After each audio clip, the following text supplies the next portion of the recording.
Friends, അപ്പോൾ നമ്മൾ switch board set ചെയ്യുന്ന സമയത്ത് നമ്മൾ ഈ പണ്ട് കാലങ്ങളിൽ കാണാൻ പറ്റിയ ഒരു കോപ്പറൊക്കെ ഇട്ടിട്ട് ഇങ്ങനെ ലൂപ്പ് ചെയ്തിട്ട് അല്ലെങ്കിൽ വയറിൻ്റെ സ്ലീവോ കളഞ്ഞിട്ട് ലൂപ്പ് ചെയ്തിട്ട് ഇടുന്നത്. പണ്ടത്തെ ആങ്കറിൻ്റെ സ്വിച്ചിലൊക്കെ അങ്ങനെ ചെയ്യുന്ന പലരും കണ്ടിട്ടുണ്ട്.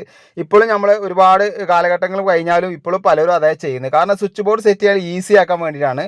പക്ഷേ അവിടെ ഒരു മെയിൻ്റനൻസിന് പോകുന്ന സമയത്തായിരിക്കും ആ ബുദ്ധിമുട്ട് മനസ്സിലാക്കുക. കാരണം എന്താ വെച്ചാൽ ഒരു സ്വിച്ച് അയക്കണം എന്നുണ്ടെങ്കിൽ ആ കോപ്പറോ അല്ലെങ്കിൽ ആ വയറിൻ്റെ സ്ലീവ് മൊത്തത്തിൽ നമ്മൾ ലൂപ്പ് ചെയ്തെടുക്കണം.